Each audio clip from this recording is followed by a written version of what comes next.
Hi, good morning. We're live. My name is Stephanie Perry. I'm in my apartment in Bogotá, Colombia. I'm back. And I have 4-year residency in Mexico. Here's the proof. Here's my Mexico residency card.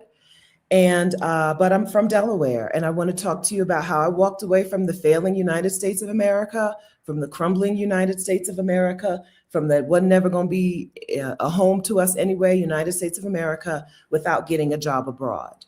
Okay, that's what I want to talk to you about today. We're going to talk about the money aspect.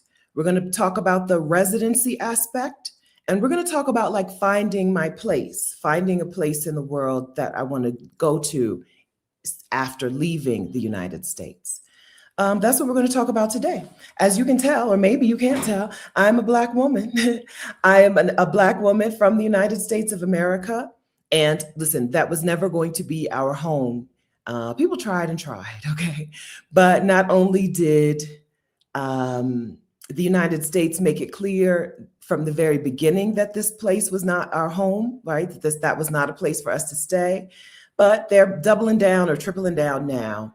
And I don't think it's our responsibility to stay and fix it. I think that we can be in community. I'm not a hyper individualist, right? I'm not a person who's saying only look out for you, but I'm saying look out for you. And I'm saying that you can be in community in other places. That heart that you have to serve, the heart that you have to give, the heart that you have to be in community with people, that you can use that in other places. Okay, it doesn't have to be inside of the United States of America.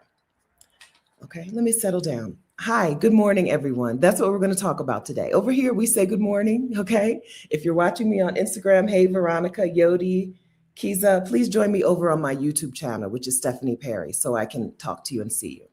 All right. Good morning. Good morning, Sirius. Good morning, Just Thinking 2000. Good morning, Meridian Joy.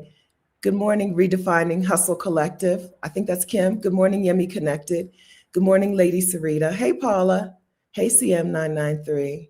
Hi, friends. How's everyone today? January is almost over. I don't really understand what's happening. Okay. I don't know. It feels like I should be still saying Happy New Year, but we at the very end of January. Hey, Brittany. Hey, the Plant Plan. Hey, Gaylee. How's everyone? If you're watching this later, go ahead and say hi in the comments. If you're watching the replay, hello, friends in the future. I hope it's awesome there. Go ahead and say hi in the comments. Okay. And everyone in the chat, thank you very much for saying hi. If you haven't done it yet, it's not too late. Question I want to answer first is, when did I get back to Bogota? Oh, I'm having a hard time with my thing. I saw the question. Here it is. Gaylee. This week. What day did I get back? It must have been Sunday. So Saturday, yep, last Saturday I was in Mexico City passing through. So I had a house sit in San Miguel de Allende, Mexico. I had a house sit in San Miguel de Allende, Mexico, and then I passed through Mexico City for a couple of hours. So I was in Mexico City when I went live last Saturday. I go live most Saturdays at 10 a.m. Eastern time. And now Sunday, I got back to my home. And when I walked in the door, listen, I walked in, my flight landed at like 11 something p.m. So I got home by midnight, 1 o'clock. First of all, when I pulled up, the security guard, because I have most residential buildings that I've seen in Bogota have 24-hour security. When I pulled up, my security guard was like, welcome back. First thing he said, welcome back. And the second thing he asked me was, is Mimi with you? Mimi was my house sitter. Hi, Mimi. Is Mimi with you? I'm like, no. Can't it just be welcome to me? Am I not enough? Right? So that was my nice warm welcome. And then I walked in my door. I hadn't been here for 3 months. I left October 16th, I think, 15th or 16th or 17th. And I got back on January 18th. And so I walked in the door and I was like, oh my gosh, this place is so cute. Oh my gosh, look at my fireplace. Look at my refrigerator and my magnets, my own personal magnets from around the world. Oh, look at my bed, my headboard. Look at my bathroom. I have a bathroom like little vanity thing. I was like, oh, this place is so cute. Hey, Angela. Did the plants survive? Most of my plants There's a couple over here. They're real, right? They survived. Three in the living room. Two of the three survived. The kitchen, I had little tiny cactuses in the kitchen window. One of them didn't make it. So I lost two of six. So it was a pretty good record because my house sitter, I was supposed to come back early December. So my house sitter got another house sit early December. She was here October and November, and she left in December. So the plants that were double potted, you know how you stick a plant in a pot and then, it's in the pot already and you stick it in another pot. The plants that were double potted made it. The two of the three plants that were not double potted didn't make it. So now I know that even if I don't get a house sitter, I'll be okay. I do plan to be gone for a significant amount of time, June and July, maybe May, June and July, but definitely June and July. So things are working out. Yeah, I'm so glad to be back here. I'm so glad to be in Bogotá. So let's bring this back to our topic. I'm so glad to be in Bogotá, in Colombia, because I just feel good here, right? I'm well aware of things that are happening in the United States. There's news here like there's news everywhere. There's social media here like there's social media everywhere. So I'm well aware of what's happening in the United States. But I can walk out my door and walk around this neighborhood or this city and not have to feel the weight of it. ICE is in Wilmington, Delaware, right? ICE is in where my house used to be, right? Within walking distance, there are a couple of different community centers and things. And I've seen posts on the internet. ICE is in that neighborhood, right where I used to be. I can live my life in Bogotá, not having to live in constant surveillance and hypervigilance. And I want that for Black people. I do. I want that for Black people. So, how did I walk away from the United States of America? I did it in 2015. I was 41 years old. My original plan was to go for a year and then come back, leave for the year, travel for a year on savings, and then go back and get a new job doing the same work and save up enough money to do that again and again. Maybe every 3 or 4 years, I would quit a job and travel for a while and come back. That was my original plan. But what happened was I left the United States for a year. I went to Southeast Asia. I went to Portugal and France and Hungary and Serbia. I went to Australia, went to Japan, right? And then in Southeast Asia, I went to Thailand, Vietnam, Cambodia, Malaysia, Indonesia. I went to those places and I was like, I cannot go back. I can't go back. I can't go back to living in the United States. When you're a Black woman moving about the world, you get to feel a sense of liberation, a sense of freedom, a sense of just being that does not exist in the United States for Black people. In the United States, you are always a Black person, and that always has some implications in every situation. It always means that you need to be aware of how people are treating you. You need to be aware of how people are seeing you. You need to be aware of how you're moving and what you're doing, right? I always say living in the United States is like driving at night on a road with deer. You might be fine, but you always need to be on the lookout. Right. I told you I'm from Delaware. I once lived so deep in the country that one time my roommate had some friends over, Devin had some friends over, and they left. And before I could get in the bed, one of them was back. Her car was smashed by a deer on the road, right? Before I could even get my clothes off, get in the bed, she was back ringing the doorbell. Car was totaled because a deer ran into her right down the street. Living in the United States with American white people is like living around deer. It's like driving at night with deer. You could be okay. You might be okay, but you always need to be vigilant. That's not good for you. And then when they do decide, for whatever reason, that it's your time, they will wreck your life.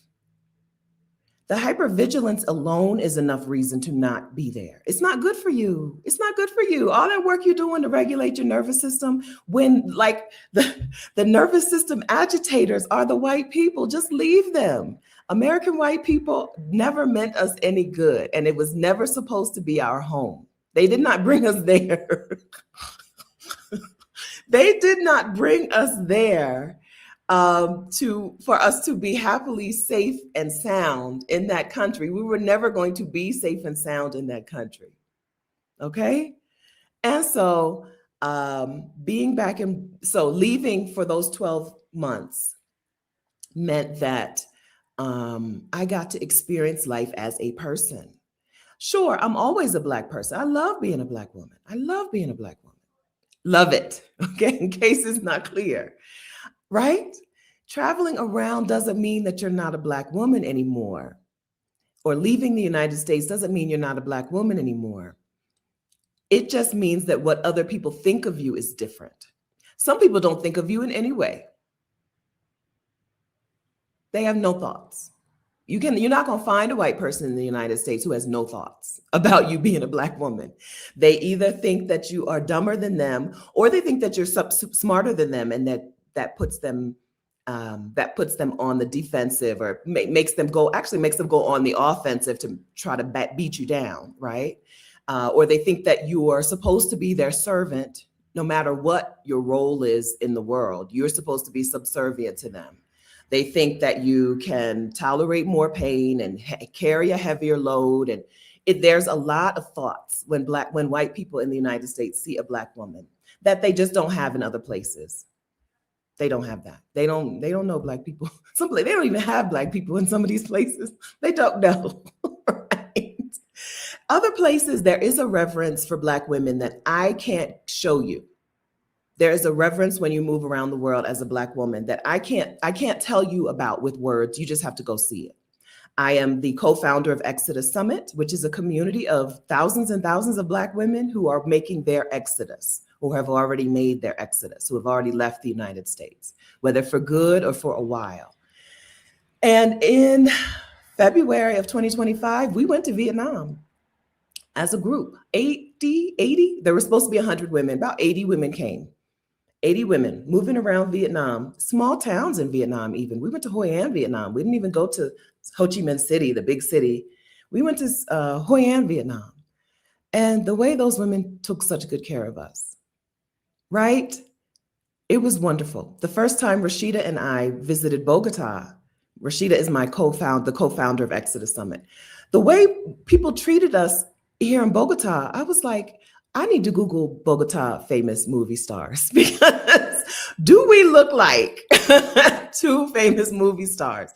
It was the week after Christmas when we landed in 2025. Yeah, 2025. And we walked into just a grocery store. We were gone for a walk. We had our walking clothes on. We walked into a grocery store. And one of the women standing outside of the grocery store said hello and greeted us very enthusiastically, more than you would expect. I'm used to Latin America. I'm used to buenos dias. You're going to catch this buenos dias. I'm going to receive the buenos dias. But it was a more warm buenos dias than I was used to. And then we go in the store, and a woman who was working in the store puts her hand on her heart and she bows down. A little tiny bow, a little greeting, because I think she assumed we couldn't speak Spanish. Right? There is a reverence, especially for a group of Black women. I can't remember the last time I was with a group of Black women somewhere and just didn't feel revered in a way that you don't feel in the United States. Maybe Morocco is the only place where I was like, we're going to get up out of here, okay? Maybe Morocco. Even in South Africa, where not everybody's Black, but a lot of people are Black. Even in South Africa, when they identified that we were Black American women, there was a different level of love or outreach to us that I know no matter how many times I tell you about it, you're not going to believe it. You're just going to have to experience it for yourself. We're going to Ghana in June. Maybe you can come with us to Ghana in June. Okay. The Exodus Summit community is exodussummit.com/community. I'm gonna go ahead and drop the link here. It should be in the description of this video already. And it's for Black women. And although we've left Facebook. So it's no longer a free community. It's a $1 community, but not $1 a month, just $1 one time. Okay, you can join us here. While I'm dropping that link, if you're watching me on Instagram, come on over to YouTube, please. My YouTube channel is Stephanie Perry. And that way I can close out this other thing. Okay, I'm gonna close out the Instagram. Thanks for being here. Hey, Tony Jones. Hey, come on over to YouTube if you have a minute. My YouTube channel is Stephanie Perry. I'm ending the IG. I can't do two things. Okay, see y'all. Okay, and then discard that. And then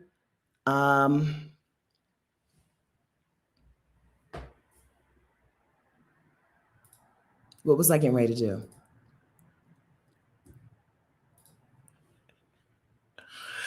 I was telling you about the meetup, but I know I was about to tell you another thing.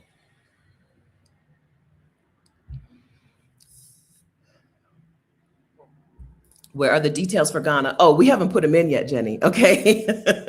Because I think we found dates. Rashida, are you here? Rashida is apartment hunting in Mexico City. She's been in Mexico City for 6 years, and it's time for her to move to a different apartment with a better view because there's construction where she lives now. And so she's apartment hunting, so she may not be here. So I think we have secured and solidified dates, but I am no longer a person who spills the beans ahead of time. I am now a person who waits until it's the appropriate time. So if Rashida's here, she'll tell me it's okay to say the dates. If not, then hold on. But it's after, let me just tell you, I'm gonna tell you the dates, okay? But I don't think I'm spilling the beans. But also don't tell her that I told you. If she's not here, nobody has to tell her I told you. I believe the dates are June 20th through 30th. I also want to go to Cote d'Ivoire. So I may leave a little bit before the 30th, okay? But let's go with the 20s, June 20 something. So Accra looks good, but the price is not cheap, right? I don't mean cheap. I mean, I don't know cheap. The price is not cheap. I would like to split my time between Accra and Abidjan, Cote d'Ivoire, what we used to call the Ivory Coast. It looks like a relatively similar version of Accra at a better price. So I'm going to say the 20th through the 30th, but maybe it'll be like the 20th to the 28th that I'll be there. Okay. And Nimba Fashion, hi, Nimba, are you in the Exodus Summit community? If you're in the community, can you throw up a flare and say, hey, I live in Abidjan? Just create a post. Hey, I live in Abidjan, and then I will holler at you. Okay. And then, yeah, it's like the Miami of Africa. Girl, let me tell you, I'm going. I'm going. My birthday is July 5. So I'm going to leave Ghana, go to Abidjan, celebrate my birthday there. It looks like a better value for the buck to me as an outsider. Okay. And so some of you may want to do both. Some of you may want to visit Ghana and Cote d'Ivoire. Those are flexible dates. Those are flexible. Okay. But inside the community, we'll give you real dates. And then once we book accommodation, we'll tell you exactly where we're staying so that you know what part of town or whatever to be in. Okay. Okay. So how did I leave? And how did I leave the United States? And how did I stay gone without a job? I first left by traveling on savings. And then I decided that I was going to find ways to make money without having to have a traditional job in the United States. The first way that I did that was I became a virtual assistant. I became a virtual assistant and started that business so that I could afford to live anywhere in the world. And two things. I said one thing, but it wasn't one thing. It was a virtual assistant plus a house sitter. I became a house sitter and a virtual assistant. House sitting meant I did not need to pay for accommodation. I still don't if I don't want to. I told you I just had a house sit in San Miguel de Allende, Mexico, in a beautiful home with a beautiful dog, Cassie. You may remember her. And so starting my virtual assistant business meant I could do my work from my laptop from anywhere in the world as long as I have good internet. And it meant that I did not have to plan to come back to the United States. I could be wherever I could get a house sit for a decent amount of time. Back in those days, that meant staying in Mexico, right? It meant United States, of course. The U.S. is a very good place to house sit. There are good house sits, right? But for me, being a person one of the reasons I was doing this is I didn't want to stay in the United States. For me, it meant coming to, but I was asked directly, Kat. I was directly asked, and that. Good morning. The hills are better.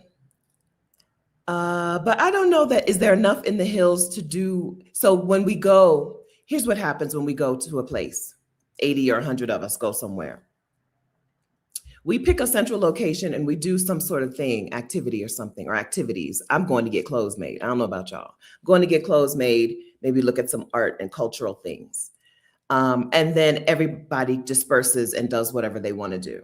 Some women will stay in Ghana for weeks or months, right? Some women will travel all around Africa after we leave. So there's plenty of free time for people to see other parts of Ghana, but I think Accra has to be where we meet up, right? If what we want to do is get clothes made and go to some swanky restaurants and maybe go out and dance a little bit, I think we need to be in Accra for the meetup. But the rest of the time, you can do what you want, right? There are women who will be gone for quite a while.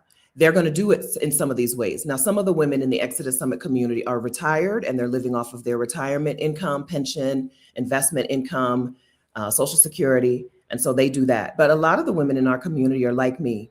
They work from their laptop. Maybe it's a business or maybe it's a remote job.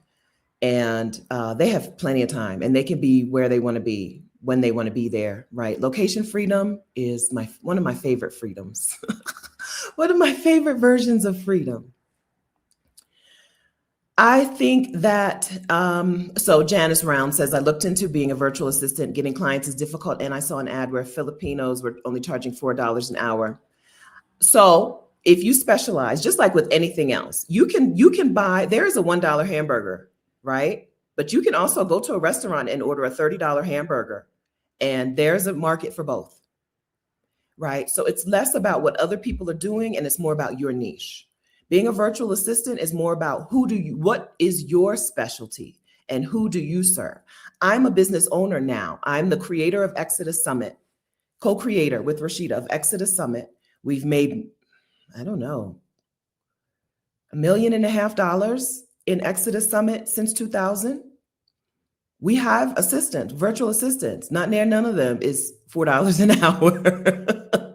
We've paid people to do a lot of things for us inside of our business that would be under the umbrella of virtual assistant. Nobody's getting paid $4 an hour, right? We only hire Black women in the United States, right? So it depends on who you serve, what clientele you serve, and where they are in the world, and not where they are. What clientele you serve and what you do for them, what you can charge. Inside of Exodus Summit 2025, we just had a really good session on virtual assistant work, but her session was more on, that was Regina Dillard, her session was more on being a virtual assistant and working through an agency. Okay, so if that sounds more interesting to you because you don't want to get your own clients, you want to be a virtual assistant, but work through an agency, here is the link to Exodus Summit 2025 replays, exodussummit.com/replay. You can go that direction. If you want to get your own clients, some of the sessions in the summit will also be helpful in that regard. I found virtual assistant work to be, the problem wasn't the price. The problem wasn't what I was charging, because I charge the price, right? They don't tell me what the price is. I'm the business owner. I charge a price.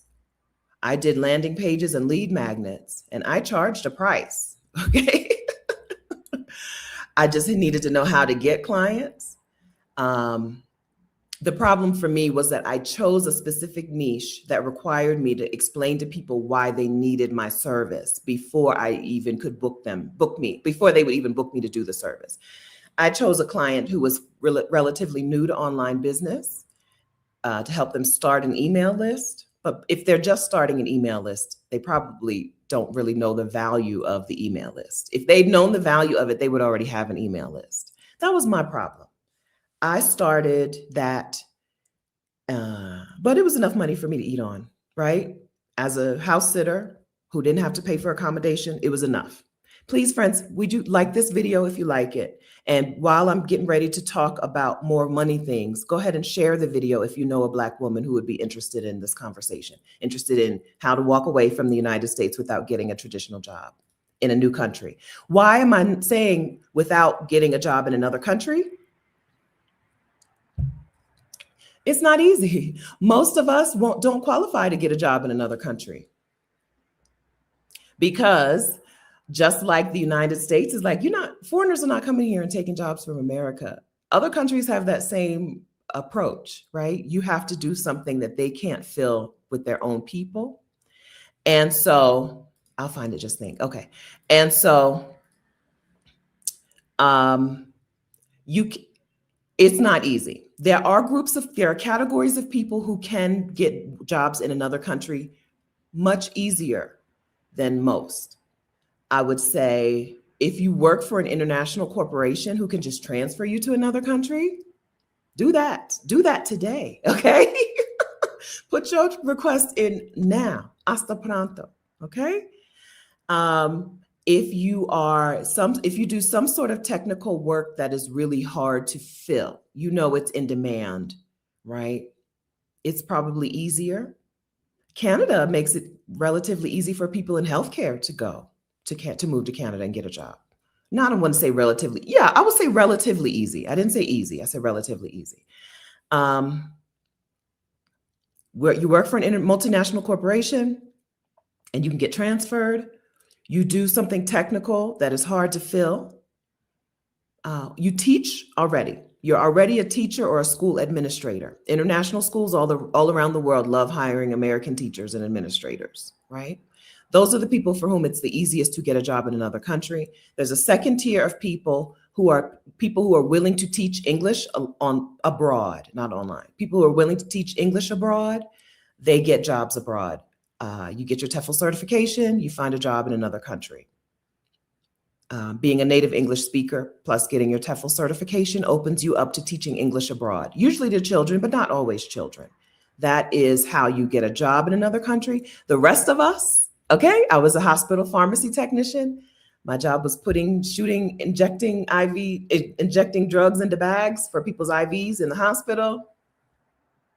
Anybody in every country, they have pharmacy technicians. I don't think anybody is opening their arms to me. And so I went start my own online business, being a virtual assistant, helping people grow an email list, and house sitting route in the beginning. I don't do the first one. I don't do the VA work anymore, but that's how I started.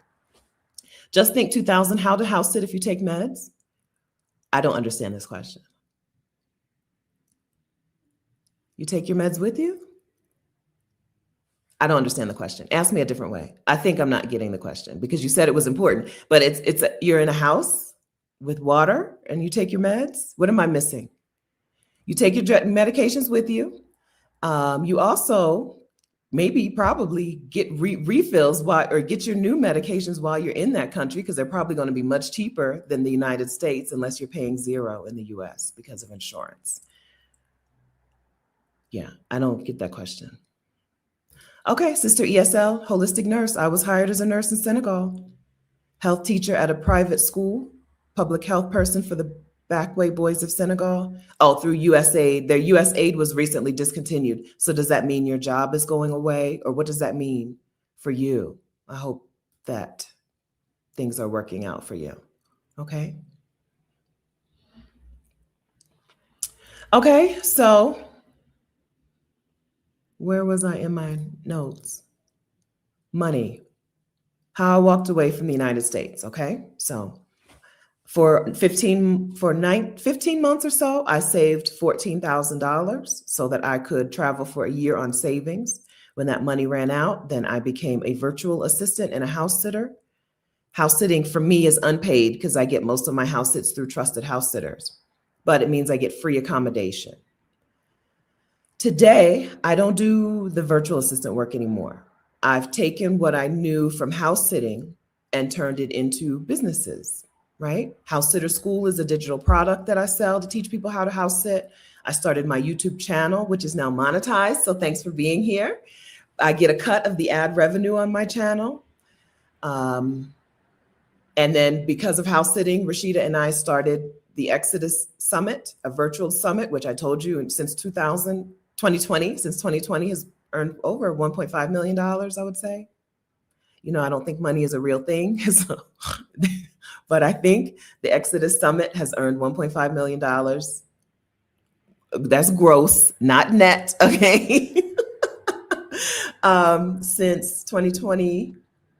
And that started, the Exodus Summit started because we wanted to show other Black women how to do what we had done. What I had done was taking a career break and then become a house sitter.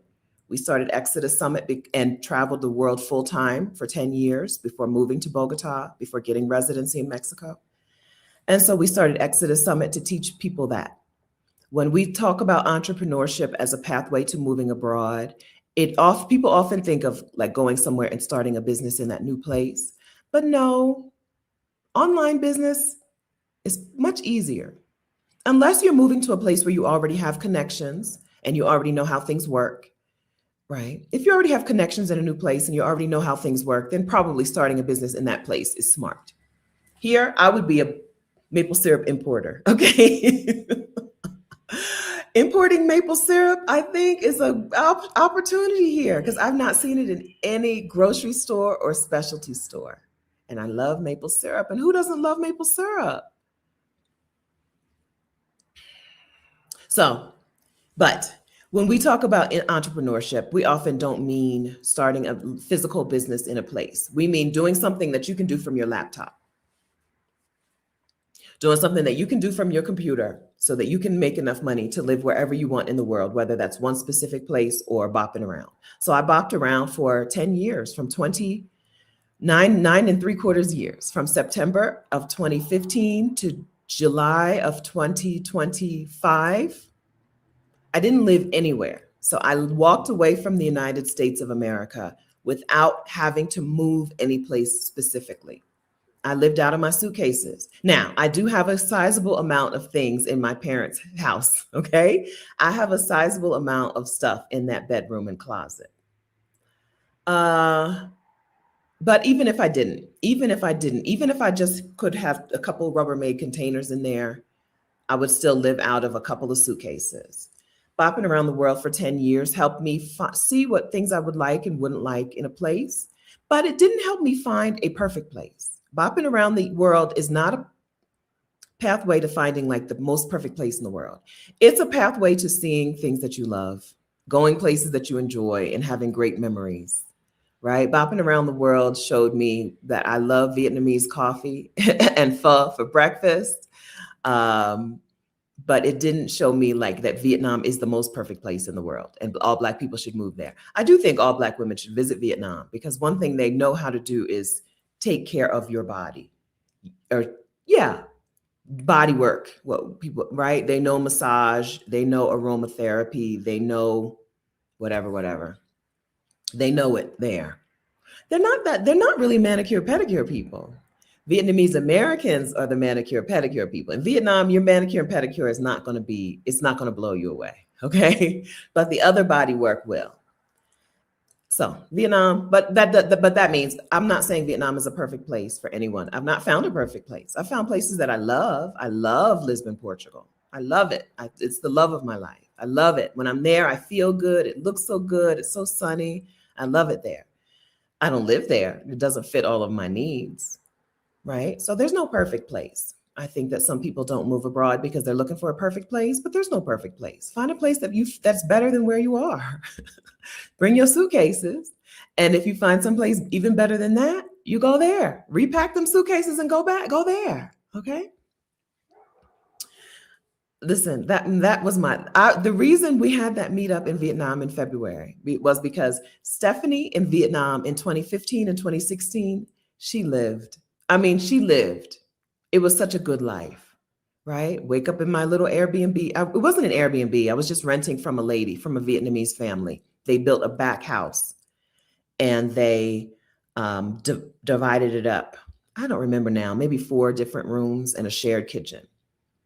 And I would get up in the morning. It included a bicycle, right? I'll get up in the morning, ride my bike, go get my pho from one lady.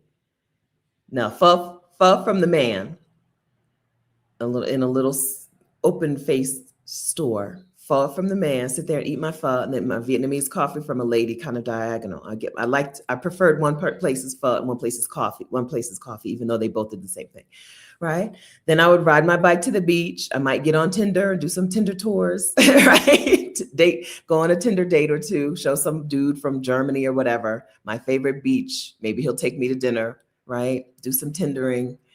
Go back, take a nap, get up, go swim in the pool, right? Get clothes made. I got a lot of things made in Vietnam. I didn't really care about quality at the time, quality fabrics. But I had a wonderful, Stephanie in 2015 and 2016 in Vietnam had a wonderful life, and I wanted to redo that. So we went together and we redid that. Did a better job getting clothes made, ate pho, ate that bánh xèo, that Vietnamese pancake, bánh xèo. It's kind of like a cross between an omelet and a pancake with vegetables and shrimp. Ugh, pho is a noodle dish. Pho. It's a noodle dish. It's beef. I prefer mine with beef, really, really thin sliced beef, and it cooks in the broth. That's the life. Listen, that's the life. But I don't think that there's a single place in the world that is only the most perfect place for you. I think there are several places. Okay. Oh, you make those pancakes? Come over. That's the thing I've never had anywhere else. So I've had decent pho in the Bay Area. I house sat in like San Francisco and Oakland for one like winter, and I had good pho there. But that pancake, that bánh xèo, I've never had it anywhere else. Girl, I tore that bánh xèo up. I ate it every day last time we were there in February. You don't have to ask me what I'm going to order. Bring that bánh xèo, okay? With the rice paper, I'm going to roll it up. Sometimes I wouldn't eat it with the rice paper, but most of the time, roll it up with the rice paper. I'm dipping it in the sauce, okay? Give me the bánh xèo. Thank you. You don't have to ask me to take my order. Just bring it. You know what I'm here for. Food in Vietnam and food in Southeast Asia in general is also very healing. It's just good, right? Thai food, real Thai food, right? When I went on that career break, I was dating this dude and he was like, "You don't even like Thai food. We've been to Thai restaurants. You don't even like Thai food." I was like, "I think I'm gonna like Thai food in Thailand," and I was right, right? I was right. Thai food, Indonesian and Malaysian food, which I can't tell the difference. To me, Indonesian and Malaysian dishes were the same. It's all good. Cambodian, just rice and chopped up meat. It's all good. Okay. Southeast Asia is a healing place for Black women.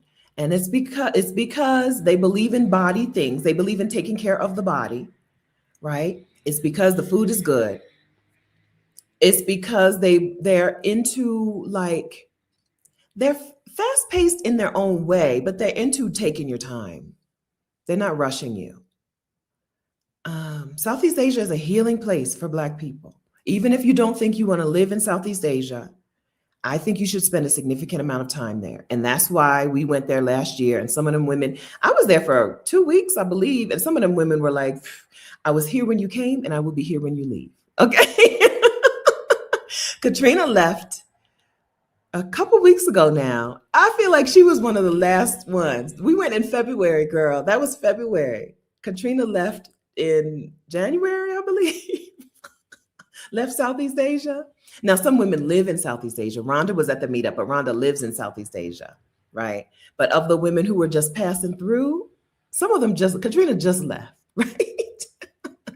So, but we're talking about money, residency, and finding my place in a new country. I apologize if this is all over the place. If you're not upset with me, would you please hit the like button, and would you please hit the share and share this video with a Black woman who you think might be interested? Okay.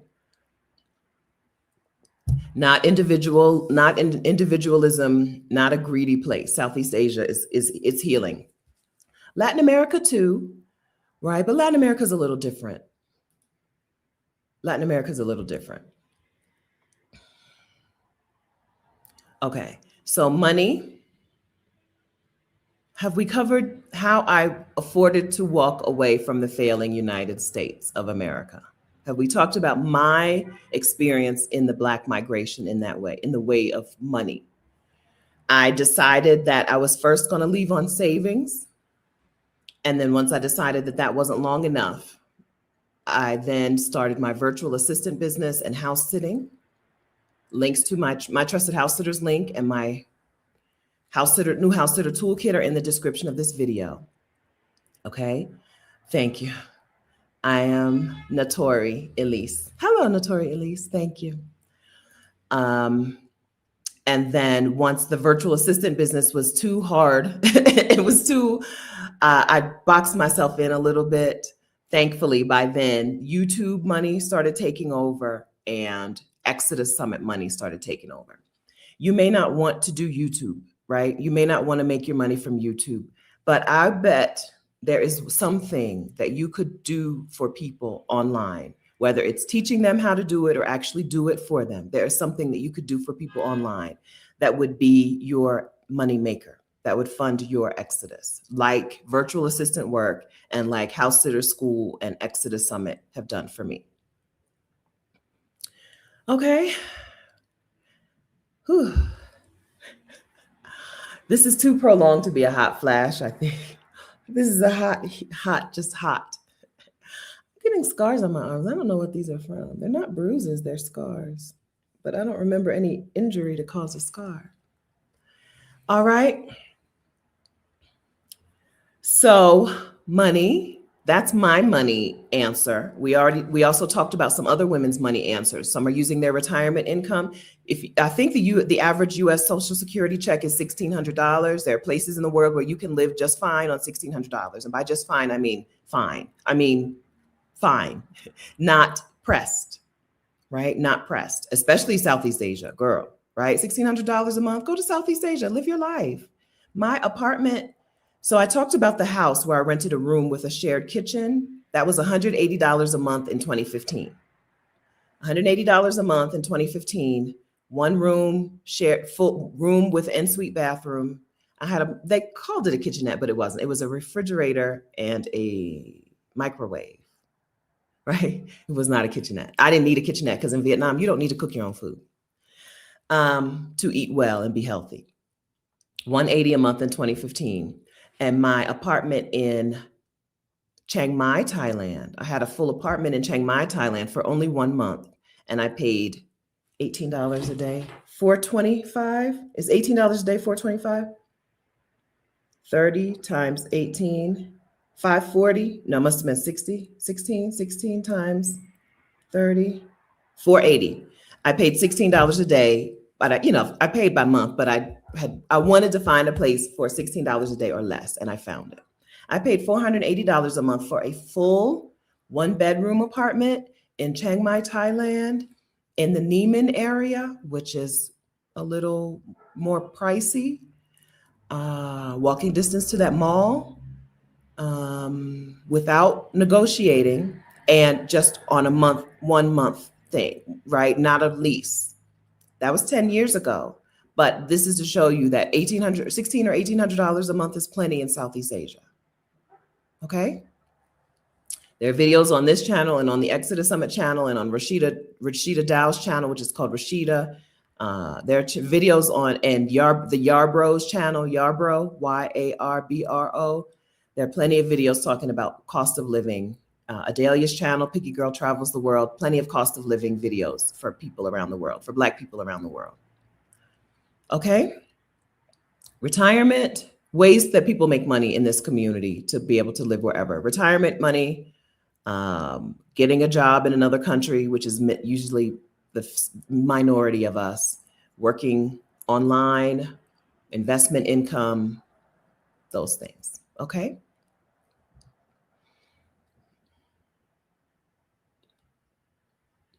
Is healthcare an issue? Hi, Jackie Elliott. Thank you for asking this question. First, let's talk about what healthcare is like in the United States, and then we can talk about healthcare in other places. In the United States, your healthcare access is tied to your work status. So if you don't have a job, you probably don't have insurance, and you probably don't have access to healthcare. If you do have a job, your health insurance is probably not really concerned with your health care. They're concerned with the bottom dollar. Healthcare in the United States is a profit generator for shareholders. It's not a pathway to healthcare. Okay. Okay. Real talk. Also, in the United States, when you look like I look and you show up to a doctor, you're not going to get good care. I don't care. I don't, even if your doctor is Black, they are trained in the United States healthcare system and they are trained to not give me good care. They're trained to disregard my opinions and my thoughts. They're trained to disregard my pain. They're trained to get me in the door and out the door. Healthcare is an issue in the United States of America. Okay. Now let's talk about healthcare abroad.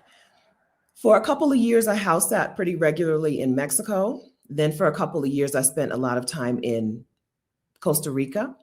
For this last year, I've been here in Bogotá, Colombia. And then I told you about 2015, 2016, where I bopped around Southeast Asia.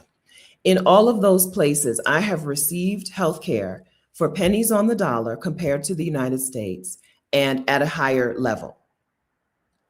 In these, when I've gotten healthcare out of the United States, you WhatsApp your doctor and you actually communicate with your doctor before the appointment. And oftentimes after the appointment, they check up with you, right? You can get, and I've seen healthcare in South Africa. One of the women who took this went to the South Africa meetup with us. Had a house call into the hotel when she hurt her ankle, and I've seen healthcare in South Africa secondhand. House calls are pretty normal. My insurance policy here in Colombia, which I pay $1,800 per year for, and it's a pretty bougie policy, right? I could have gone cheaper. I could have gone, I think $1,300 for the year, 13 or 14 for the year. And that's without looking around. This is going with the most popular company and the most popular set of policies. And being my age and my weight. Bogota was like, you're fat? Oh, this is going to cost you, right? But $1,800 for a year for my insurance policy. It includes house calls, right? It includes prescriptions. It includes tests. I had to wait 1 year for cancer care. So if I was diagnosed with cancer within the first year of having the policy, I would have to pay for that out of pocket. It still would probably be affordable. I would still probably be able to pay thousands of dollars for cancer care instead of hundreds of thousands of dollars for cancer care, right? Healthcare is an issue where you live, if you live in the United States, and it's less of an issue abroad. If you have an illness, right? If you have an illness, a disease, or something, and you need significant amounts of care, even still, you're probably going to find it's better abroad. Get yourself a good insurance policy. Go to a place where those specialists exist, right? If you have the disease in the United States, they probably have the disease where you want to go, right? Go to a place, find a good specialist, and look at that hospital or that specialist's menu. A thing that I've never seen in the United States is a menu list of hospital charges ahead of time. There's transparency in charging and pricing abroad. There is care and healthcare abroad. There is an emphasis on treatment and what is it called? Reduction, not just ongoing treatment like in the United States. I believe sincerely that healthcare is a reason to leave the United States. It's not a reason to stay. Once you experience healthcare in another country, you're out the door. You're not moving. You're moving. You're not staying in the United States, right? So Kemi says, I heard Malaysia has a $2,000 whole body scan assessment.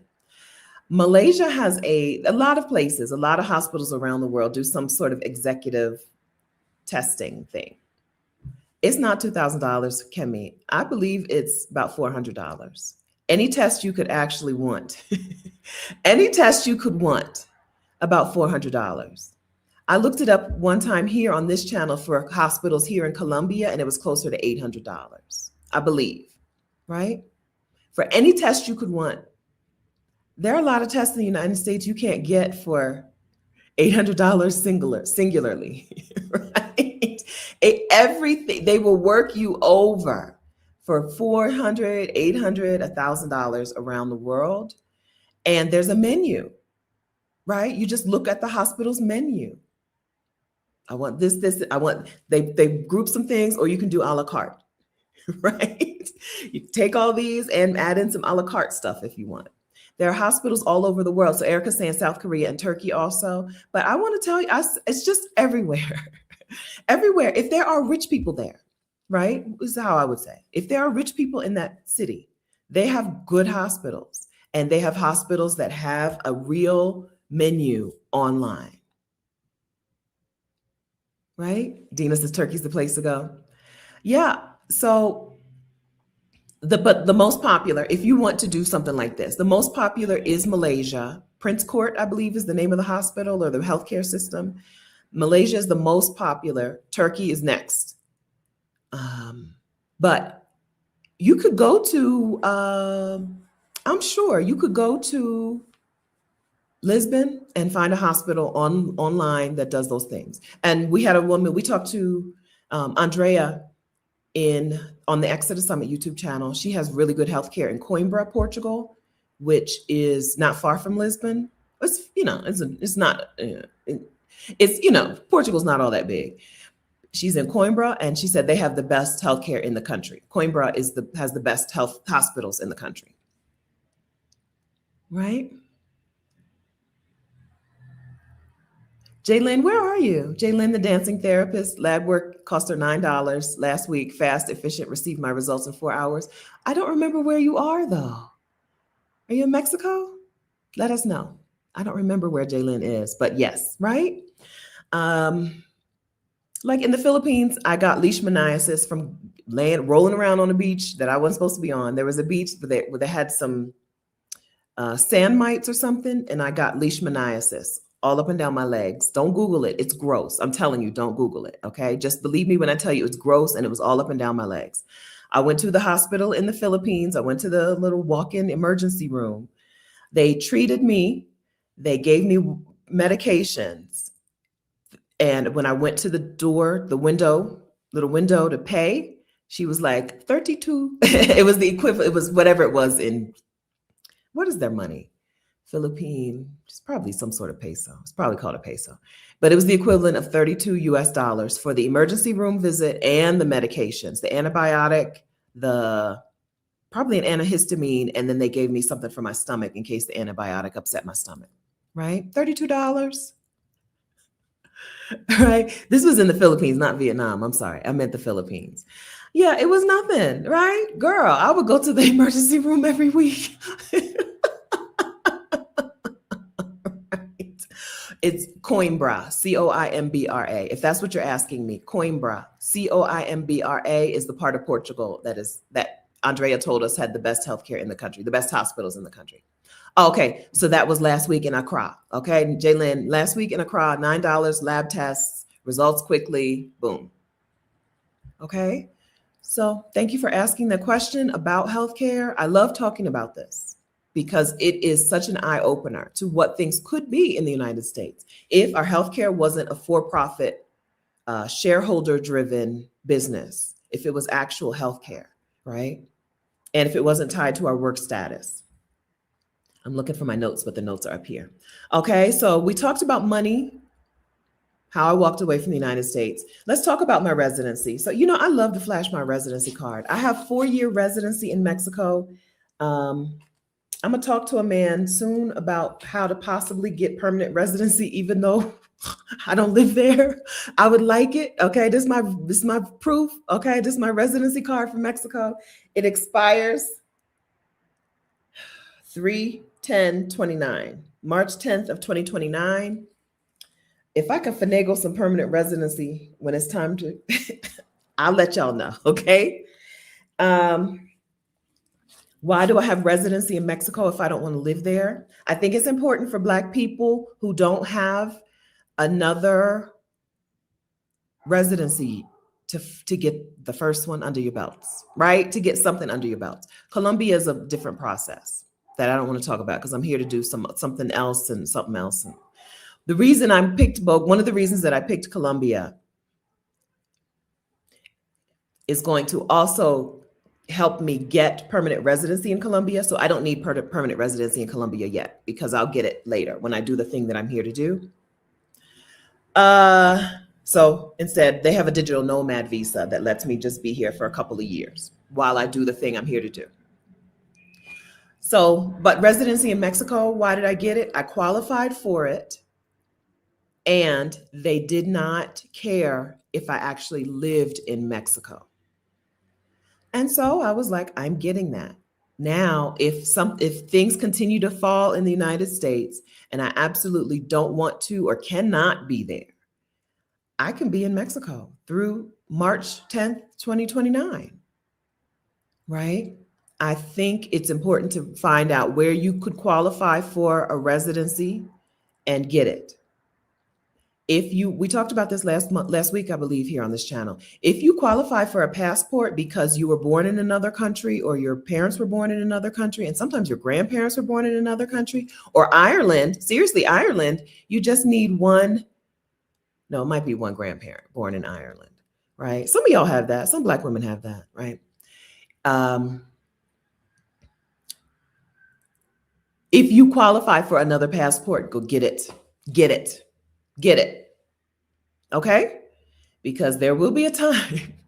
What the plan is, what the plan is, according to the Republicans in the United States of America, the plan is eventually to strip us of our rights, even though we have been there before. Most of them have been there, right? Our people were there before their people. They don't care. The plan is to strip us of our rights. And so you want a place that says you belong here, whether it's a passport or I don't think it's it's in writing. Like, it's in writing. I don't think it's fear mongering. If they publish the reports. They publish their plans. They publish their plans. Maybe you don't read the plan. If you haven't read the plan, it might sound like fear mongering. But read the plan. I don't think I'm fear mongering that. I might be fear mongering other things. But in terms of their plan to strip us of our rights and be white, America, they're right now, they're tweeting. I'm not on Twitter, but they're tweeting right now how America is for white people. Okay? I don't know. I don't think it's fear mongering if they've actually published the plan. They publish, like, they're not just like, it's not like a whisper network. Here's what we're going to do. They published the freaking plan. So it's not fear. It's not fear. It's in writing. Okay. That's not fear mongering. I might be fear mongering when I say other things. What else might be fear mongering? I don't know. There are others, I'm sure. But that's not fear mongering. It's the plan. So if you qualify for another passport, get the passport. If you qualify for another residency, get the residency. Digital nomad visas are not a pathway to residency. And they usually have a short window, 1 year or 2 years. If you're concerned about this, go watch last week's video, which is 6 easy places. Let me click on my YouTube. 6 places, something about the easiest places for Black people in 2026. That's a really helpful video. If you're like, let me make sure legally I can be somewhere. 6 countries Black Americans easily move to in 2026. Share. Copy, paste. Okay, this is last week's video. It should be in the description of this video already. If you click on the description, you'll see it. Okay, so Residency. I was explained why I have residency in Mexico, even though I don't live there. I qualified for it. I don't yet qualify for residency in Colombia. And I want to have a place that will let me in. Okay. Mexico will let me in through March 10th of 2029. Mexico, the doors of Mexico are open for me. I feel so good about that. I feel so much relief. Even if I was back in Delaware, I would feel so much more relief about that. And Mexico makes it very easy to reunite family. So even though I'm the resident, my parents could come and be reunited with me in Mexico. So I feel really good about it. It's a real weight, like a literal weight off of me. It is a figurative weight off of me, but I feel it. I actually feel it. When I got that card in my hand with the other women from the Exodus ASAP membership, we had a membership, we did a caravan to Mexico, and 7 of the 8 women in that caravan, I believe, got our cards on that same day. You could see it. You could see the relief, right? You could see, there's joy about where you're going, and there's joy about this new phase in life, but there's also so much relief. There's not a whole lot. Now, the United States could say, I've revoked your passport, right? Which is why I think if you need a passport, if you qualify for another passport, get a passport. But aside from that, there's not a whole lot the US can do to me, because Mexico is like, welcome, sister. Welcome, mujer. Bienvenidos, mujer, hermana. Okay, you belong here. I feel really good about that.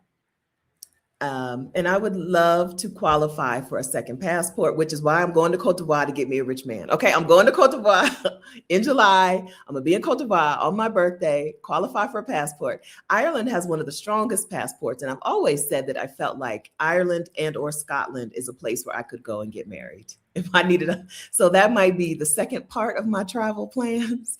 If you see me in Ireland, you'll know why, okay? Ireland has that strong passport, and Irish men, not Irish American men, have a reputation of being good people and good to Black women, good to Black people.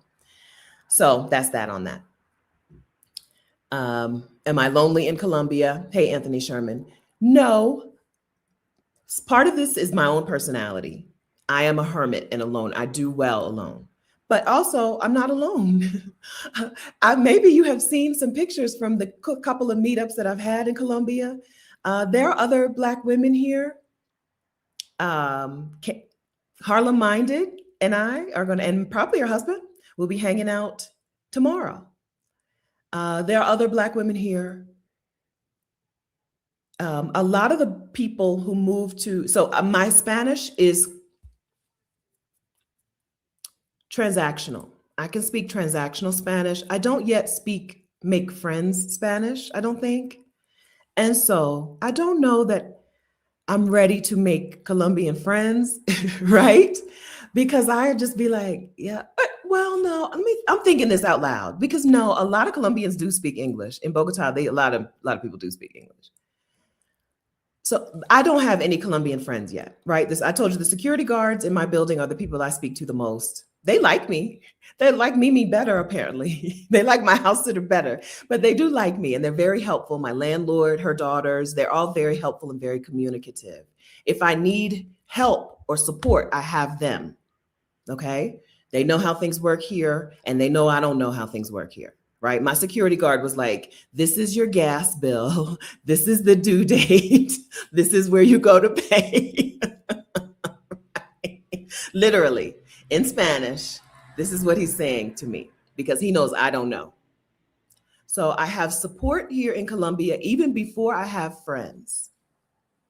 And I have friends here. Like, Black women are always coming through. Most of the people who live here who are not Colombian, they come here for work.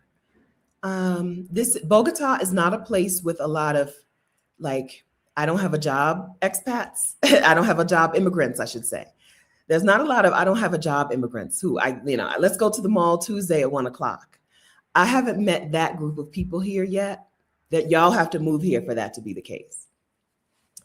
But there are people here who I will make friends. I know that. I know that.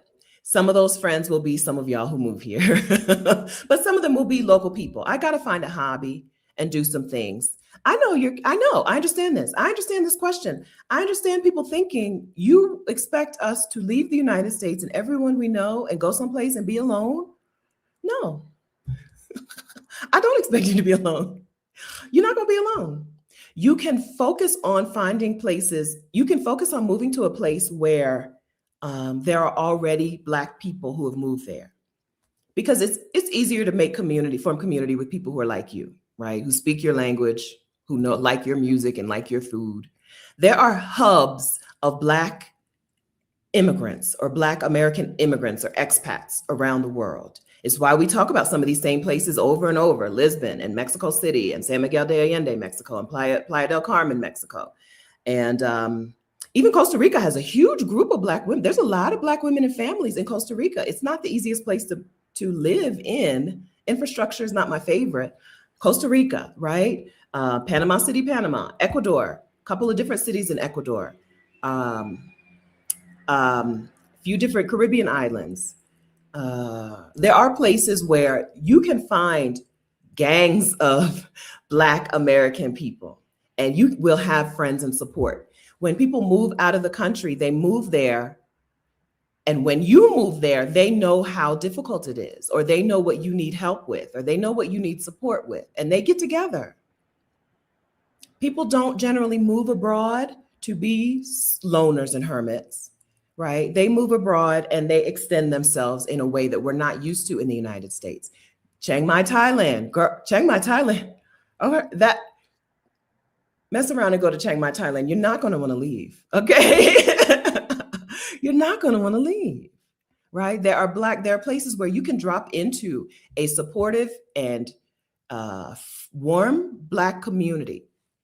We're not saying you go there and create an enclave where Black people only hang out with Black people. You make local friends too. But there are places where you can drop in and there are gangs of Black people there. Bogota just happens to not be that. I happen to have picked, after leaving Costa Rica, where there's Black women on Black women on Black women, right? I had to get out of the WhatsApp group. I'm like, this is too much. Hi, Shayla, if you're here, I miss you. Hey, Kat, if you're here, I miss you. I had to get out of the group, okay? Too many Black women talking. Don't y'all have all day and all night, right? You can pop into places like that where you're going to have community and support. And the community and support is going to be much better than you're used to, surprisingly. Because the people who move abroad, they know how to be helpful people. Waiting for Portugal. Waiting for approval, Portugal. Hey, Benita. Is this you telling me you're waiting for your Portugal visa? Is that what you mean?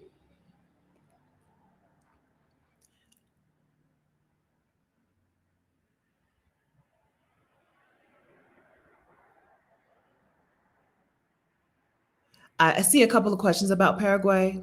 I don't know Paraguay. I know Uruguay is an up and coming place for Black people moving abroad. Uruguay, Montevideo. Uruguay is an up and coming place in this world. But I've asked some of y'all to move there and report back. So I'm just waiting on that. I don't know anyone who moves to Guatemala. It's a lovely place to visit, but I don't know anyone who moves there. There's like a volcano, Lake Atitlan. People like to visit, but I don't know anyone who moves to Guatemala. Okay. There is a Black expat group called Black Expats and Repats in Jamaica. Look them up. Black Expats and Repats in Jamaica. Pretty big group, as you can imagine. Okay. Karen says she and her husband's from there. Okay. Yeah, there's a big old group. We talked about this last week. If you have connections to the Caribbean, getting some passport in the Caribbean means that you could go to other islands, right? You could get your passport and be a resident or whatever of Jamaica, but doesn't mean you have to live in Jamaica. The other CARICOM islands are open to you. Oh, you've heard whisperings about Paraguay too? Okay. Which one is landlocked? Let's look at a map.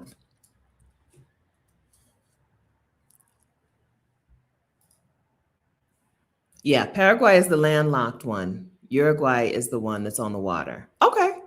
Let us know. Somebody report back. Go there. Go and report back. We need to know. Oh, Benita saying she had her consulate appointment 9/17. Still haven't heard, waiting on the Portugal visa. Krishan did a video on her channel yesterday. Krishan is Blacks at Global. She did a video just yesterday talking about the red tape and how Portugal is getting harder. She moved from one city in Portugal she moved to another city. Blacks. If you're interested in, I'm typing this in the wrong search box though. If you're interested in Portugal, I would recommend Blacks at Global and Our Black Utopia. I would recommend their YouTube channels. Shar doesn't have a YouTube channel, right? Or am I just missing it? Copy, paste. Okay, so Portugal. Yeah, friends. Krishan was talking yesterday about how things are taking much longer. I would guess it's probably taking that much longer everywhere because so many people are moving around and trying to get out of certain places. I don't know for sure, but it seems like a legitimate concern, which is why we keep telling you it's time to get to work, okay? If you're interested in Portugal, here are two YouTube channels you'll love, Blacks at Global and Our Black Utopia. Ah, good. I found you through Krishan's channel. Thank you. Hey, Joyful One. Thank you. New Zealand, Black women I know who've been to New Zealand love it. Wait, where I lost the comment, but y'all saw it. Black women who I know who visited New Zealand love it, but I don't know anyone who lives there. New Zealand makes it easy for young people to work there, like get a little work permit there, but I don't know how easy they make it for other people to move there. It's the reverse of Australia, where Australians are just so outwardly racist, and New Zealanders don't seem to have that. Although there's the black, are y'all following the Fijian man? He's Fijian and Maori from New Zealand, and he's traveling around the United States, hanging out with Black people, and he's like, y'all are the best people. Y'all are so good. So, okay, so we've talked about residency. Now let's talk about finding my place. So I walked away from the United States, 2015. Haven't lived there since 2015. But I didn't focus on finding my place. For 10 years, I focused on bopping around, right? For 10 years, I focused on just seeing places that seemed interesting, going where I could get a house sit and good weather. And then after 9 years and 3/4. But after about 8.5 years, I was like, I want to settle down somewhere. And then there's some other things I want to do. I want to be a mother. I want to do some things. And so I decided that I would get an apartment. First, I started with Costa Rica. I thought San Jose, Costa Rica. People don't move to Costa Rica to live in San Jose. San Jose, even though it's the capital, it's not a proper city. It doesn't give you the city vibes. It doesn't have the infrastructure or the beauty of a lot of Latin American cities. I would say of the Latin American cities I've been to and my friends have been to, it's the ugliest. San Jose, Costa Rica is the ugliest city in Latin America. Most Latin American cities are beautiful, right? They just, they know they have something, right? They make sure they make it pretty. At least some neighborhoods are exquisitely beautiful. San Jose, Costa Rica is not that. And, but I still tried to make it work. As you saw on this channel, I tried to make it work. I just couldn't find a place that I felt good in. I'm vibes for a place that I wanted to spend the money to live in, spend the money on an apartment in. And adoption wasn't working for me in San Jose. It wasn't working for me in Costa Rica. They were like, even the adoption agency was like, go to Colombia. So the first place I came to in Colombia was Bogotá. I got here and I was like, I feel good here. This is worth the money for me. I'm staying here. I didn't even visit another place in Colombia. I still haven't been to Medellin, which most of the women in our community will tell you is better than Bogotá. I didn't go to Medellin. I got here, I liked it, I stayed. Got signed a lease, right? I think finding your place, signing a 1-year lease, which I wish was a 2-year lease now, because freaking it's January 24th. My lease is up June 30th, right? Not that I think they're going to have a problem with me and tell me to leave, but it would be real nice to know I had signed a 2-year lease in the beginning. But anyway, getting here, staying here isn't about Bogota is the most perfect place in the world, and I know I'm going to live here forever. Staying here is like Bogota fits my needs, and I feel good here, and the people treat me well here. So I'm here. My needs are different from your needs. My parents live in Dover, Delaware, and I want to get back to them in a reasonable amount of time. No matter how much I love Southeast Asia, I'll visit again and again and again, but I don't think I'd live there unless they were with me, right? Unless my parents were with me. I think, although I'm not the only child, so whatever, I do what I want. I'm not the only child. I'll do what I want. And sometimes even still getting back takes a full day, even though I'm only 8 hours away, travel glitches happen. But it meets my needs. Bogota meets my needs. For now, even if I got permanent residency here, which I expect to have permanent residency here once I do what I came to do, I don't know that I would stay here forever. I think I might. There's some other places I really like. I might go to one of those. I don't think we need to find the place forever. Just a place that's better than where you left, right? And meets some needs you have. Bogota has a reputation for having bland food, and it's true, right? I've cooked more here in Bogota than I've cooked. I've only been in Bogota for 6 months, 7 months total, right? I cooked more here than I cooked in Costa Rica in 2 years. The food here is bland. It's not a 10 out of 10. Well, I think it's a 10 out of 10 for me, but it's not 100 out of 100, let's say. It's like a 96 out of 100. But I don't want for things here. I think my priorities were being able to get back to Delaware in a reasonable amount of time. No winter weather. I do not want to experience winter weather. Bogota is high altitude, it's high up there. Now, it's only 60 some degrees every day, but there's no winter weather. We did have hail a couple of days ago. No winter weather. I'm not going to need a coat and boots. Girl, people be here in coats. I didn't leave the house in the last 2 days, but so I must have left the house on Wednesday. I left the house on Wednesday, walked to my favorite park. I have a favorite park and some florists. There's some florist stalls and I buy flowers from the ladies and whatever. And I walked to the park. I had on regular exercise pants, an exercise shirt, and a really, really thin jacket in case it rained so I could put the hood up. And I was sweating because I didn't need that jacket, but I didn't want to take the jacket off because it's really thin and slippery and you can't really tie it around your waist without it falling off. So I'm sweating in this little thin jacket. I walked past this lady. That lady had the longest wool coat. That lady had a scarf around her neck. I'm like, girl, it's 66 degrees and the sun is shining. When the sun is shining down here, 66 feels like 76, right? Like, girl, that is drama. You are only wearing that coat for dramatic purposes, right? Colombians get so dramatic about the weather. Yes, right. Maybe you too. Maybe some Southern Californians, right? That lady, I'm like, girl, I'm literally sweating. I'm not walking. I'm not speed walking. I was just walking, even though I went to the park that I like to exercise in. I was just doing a little stroll. So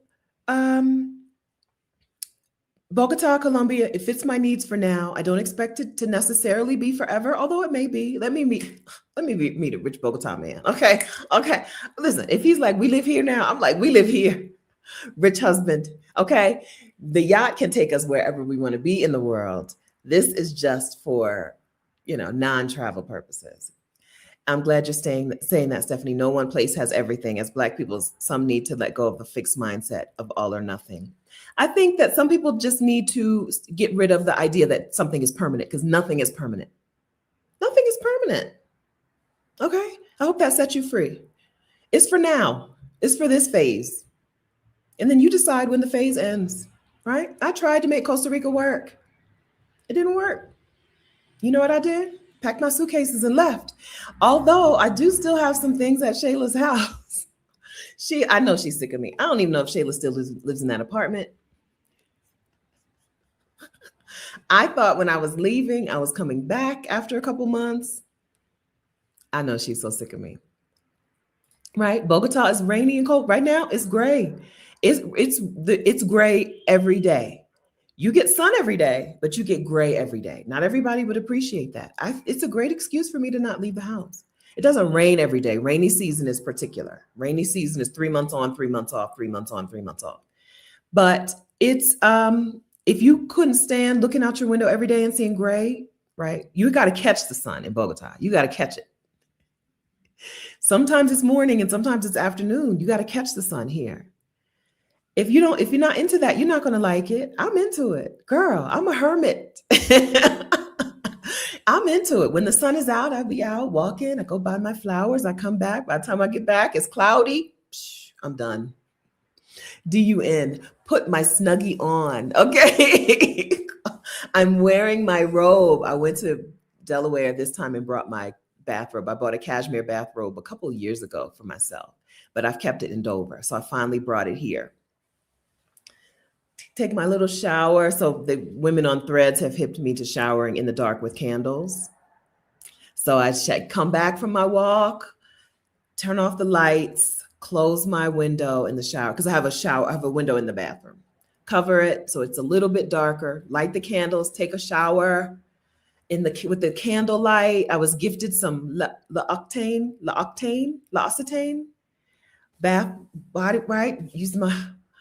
And put on use my Nordstrom towels, put on my cashmere robe. I'm in for the day. Okay. I don't care if it's cloudy from 1 p.m. to 7 p.m. until 6 p.m. when the sun goes down, because I'm in my robe. Okay. That's my life in Bogota.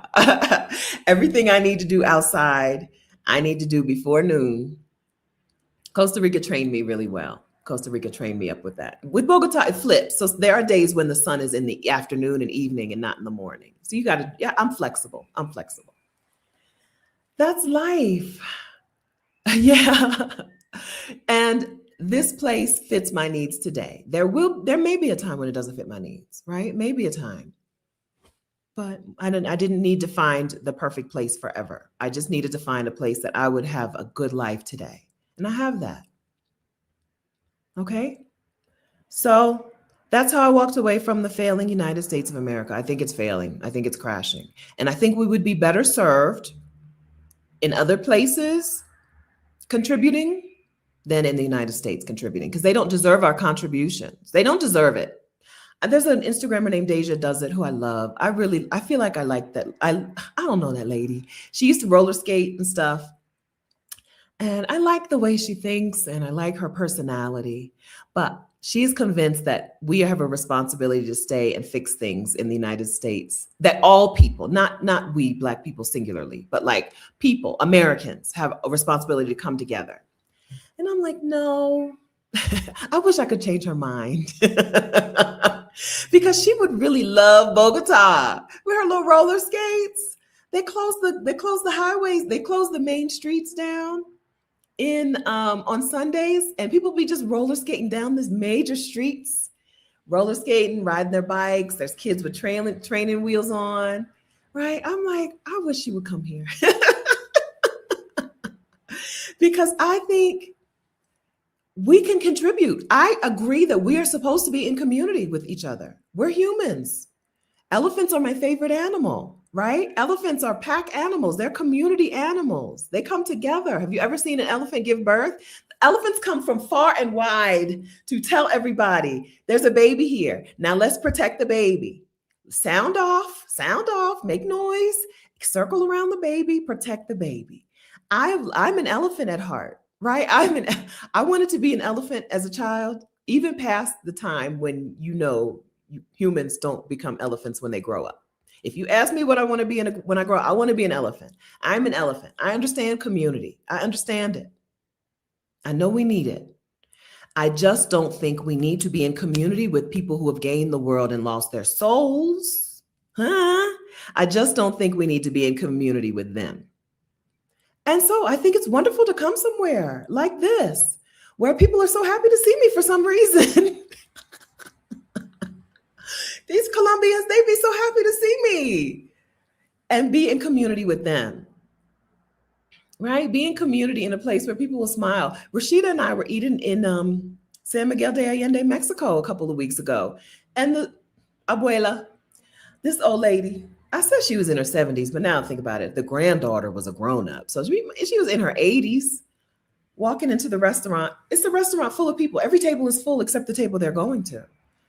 She locked eyes on me and Rashida, and she was like, "Buenos dias, buenos dias."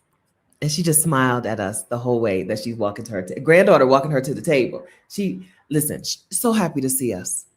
You can have that. Okay. You can live that. You can live that.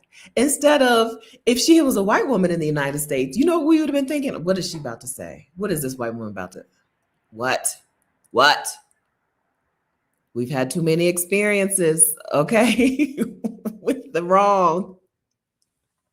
So I think, sincerely, you can find a place where you feel good, where you feel better, and you don't necessarily need to find your forever home.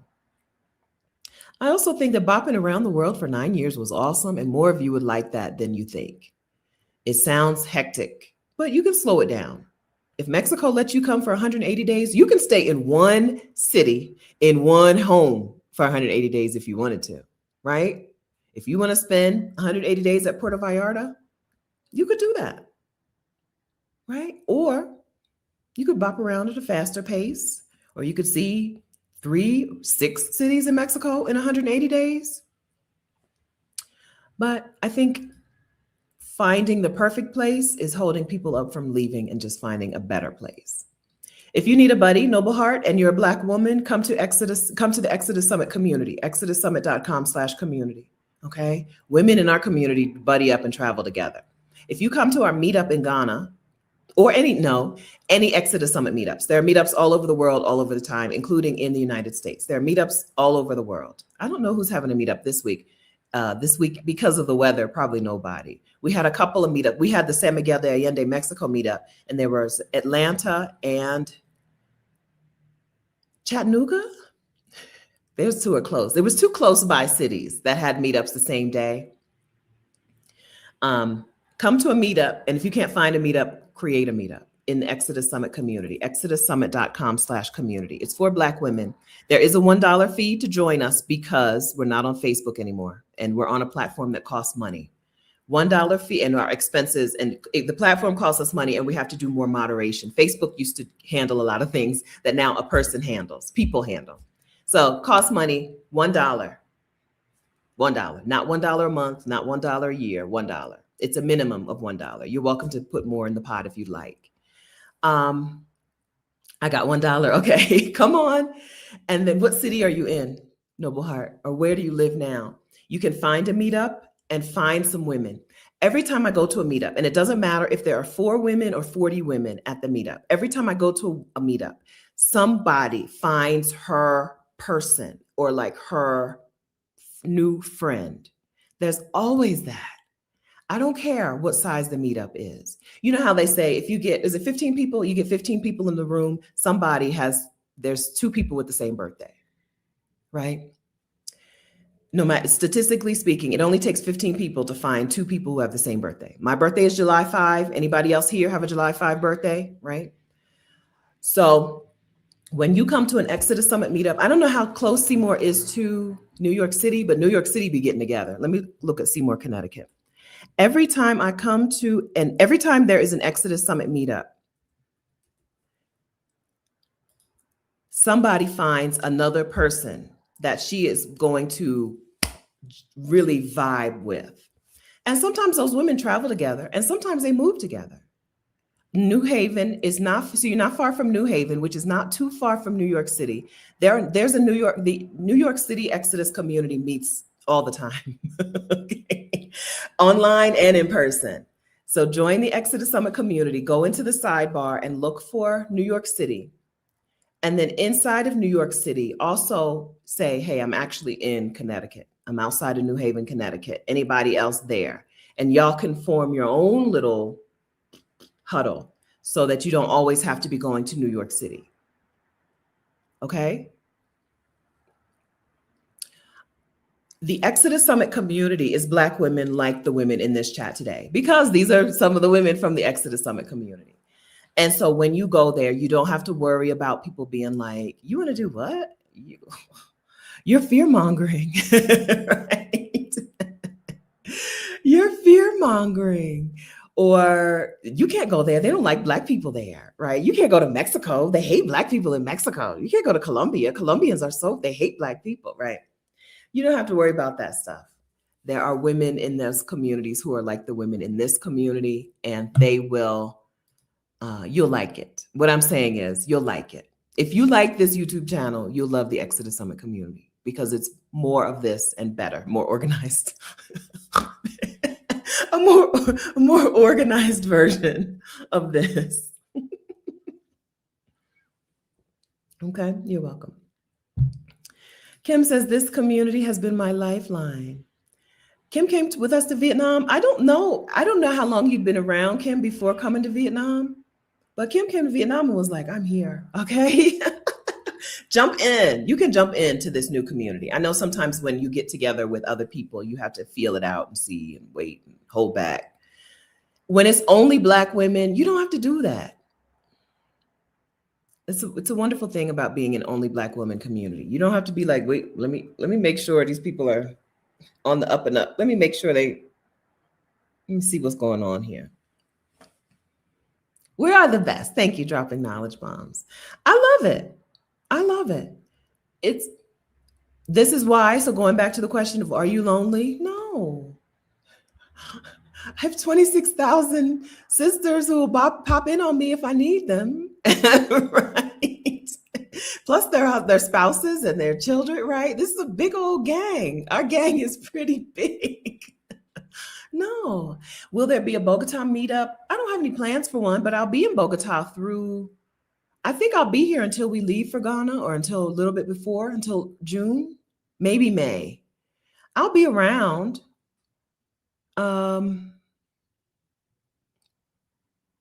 So I'm down for another meetup. I just don't have any idea what to, like, I don't know if there's any event that we could, oh, there's an art week. Let me see.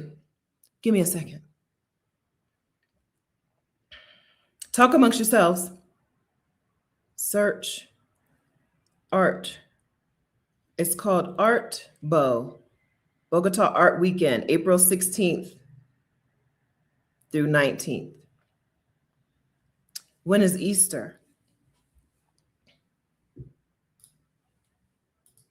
Man, I got so hungry all of a sudden. Easter 2020. I'm taking it's after Easter, so that's good. It's not Easter. You don't want to travel. Most people, Easter weekend can be a lot. And then that thing that I wanted to speak at that I haven't even applied to speak at yet, make sure that's not the same weekend. What was the thing? I closed my tabs accidentally. The thing was, it was some sort of Black women in media. Let's see, Black women in media. Let's make sure that's not the same weekend.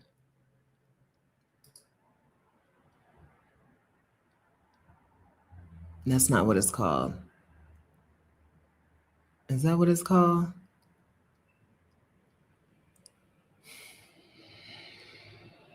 Well, if I can't find it, then maybe it doesn't matter.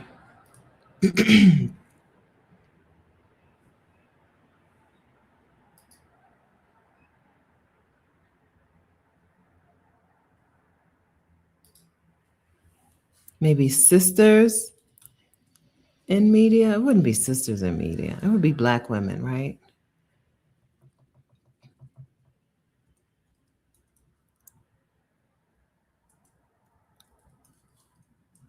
Conference. Are y'all talking amongst yourselves, figuring things out? Well, so let's tentatively say it will be April something teen.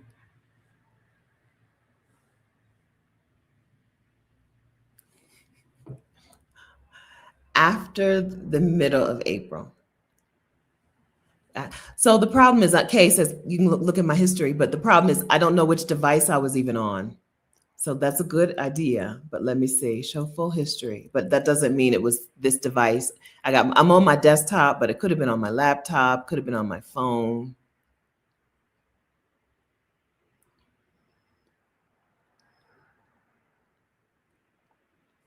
It's okay. I think I haven't applied to speak at it. Okay. So I think it's safe to assume that I will not be attending it. April something teen. Let's tentatively say there'll be a meetup here, April something teen, and then ask me again in a week, and we'll come up with an actual date. Okay. But that art bow thing might be a good time to have a meetup, and then we can go to the art thing together. Okay. How's that sound? Anybody interested in that?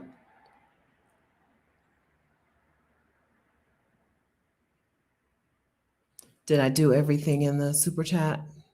Maori Guy's channel, Joe. I've seen him on Threads, which means he's on Instagram. Search. He is Maori and Fijian, and he said that his mother, Joe from New Zealand, his mother was not well received when she left Fiji and went to New Zealand. And she said Black American culture really helped her navigate that time in her life. Did somebody already share his name? Am I behind the times? Thank you. Joe Daymond, Daymond. Where is it? Joe Daymond. So let's see if we can find his Instagram. Joe. He's been having a grand old time, as you would expect. Just like other people, just like when people hang out with Black people, they're like, "Oh, this is awesome," right? Y'all are awesome. He was like, "Cornbread is delicious."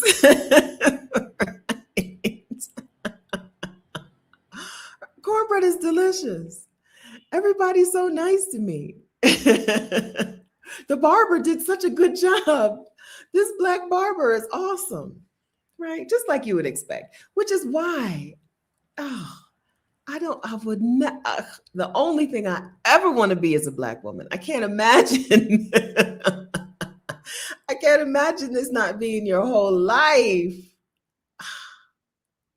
I wouldn't even want to imagine. Yeah, he was like, he went to he made a friend, he went to their home for dinner, and there was this little cube of cornbread on the plate, and he ripped it in half and put it in, and they were like, "Oh, you're not even gonna wait and see if you like it? You're not even gonna test it?" He was like, "No," he just put it in his mouth. He was like, "Cornbread is delicious." He went to the Waffle House and ate down, right?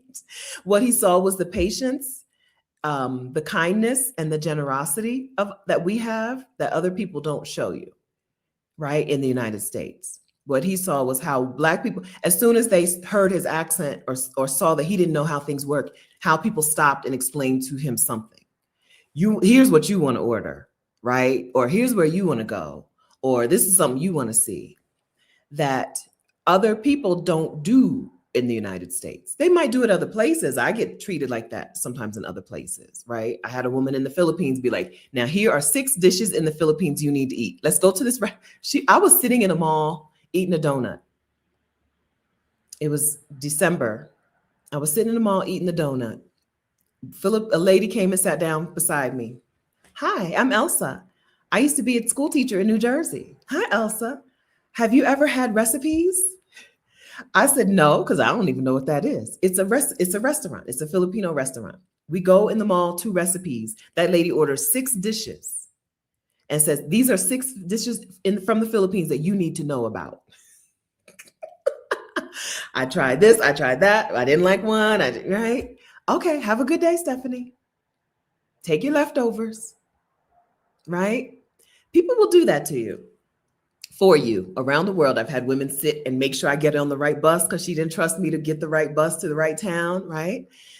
Black people are that too, but we're that in a hostile environment, right? We're that in a place where they're actively trying to kill us, and we're still that, right? We're that in a place where they're trying to strip us of our rights day by day. We're that in a place where they don't see us as human. We're that in a place where they don't think that we even have feelings. We're that. He's having the time of his life, right? The time of his life. It's funny because he just looks like a regular black dude he used to look like a black dude with a bad haircut, with a messed up haircut until he found a black barber. But people still recognized him as a person who needed a little extra. And then once they heard his accent, or he's famous enough on Instagram that some people just knew him when they saw him, right? He's got how many followers on Instagram? No, 258,000 followers on Instagram. He must have more on TikTok. He's probably big on TikTok. He's famous enough that people knew him. Some people would just know him when they saw him. And he saw what it is like to be a Black person inside of a Black community. I'm sure he's also seeing what it's like to be a Black person to white people, but he's seeing how amazing Black people are. I don't know if he's only been down south. I don't know if he's been any further north than, I don't know. I know he's been to Atlanta, and he's been to, I don't know where he's been. Oh, he's a comedian? Oh, that's interesting, because I haven't heard him say funny things. Is he funny? Yeah, I got to check. Is he funny? I've heard him talking nicely about things, but I've not heard him be funny. Let's see. I think I'm the funniest person there is. Yeah, there is kindness and generosity among strangers when you travel the world, just like there's kindness and generosity among Black people in the United States, right? And so you don't have to be too fearful about going to those places. There are places with bad reputations, and I did make a video about that, 6 places I think to avoid. And one of the categories was places where they're not too nice to Black people. There are places with bad reputations, but all in all, it's a big world. And when you step foot somewhere, people are going to be better to you than worse. And people are going to be better to you than white American people. I believe that because I've seen it. I've seen it for myself.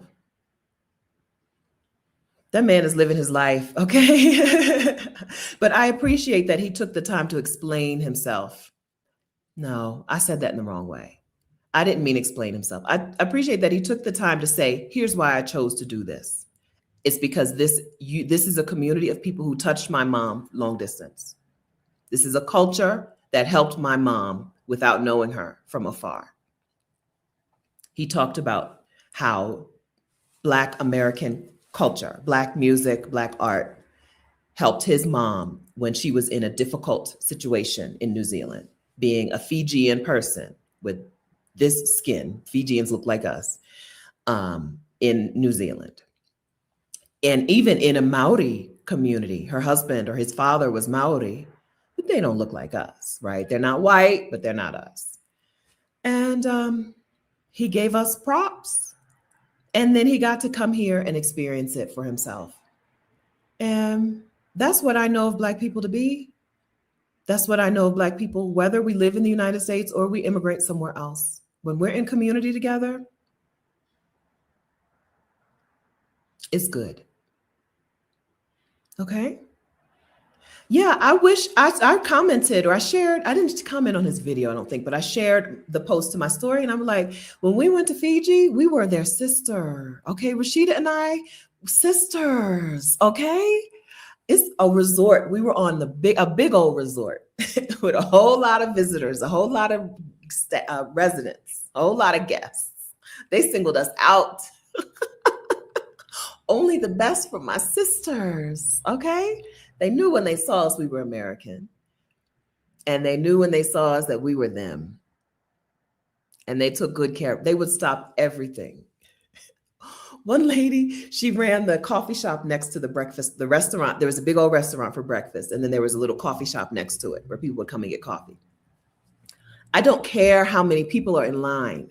When Rashida and I walked past that thing and waved hi to her because we didn't want to disturb her, she's shutting everything down and she's coming outside. She's hugging us. She's talking to us. She's greeting us. If we wanted coffee, she would give us coffee before everyone else. Sister.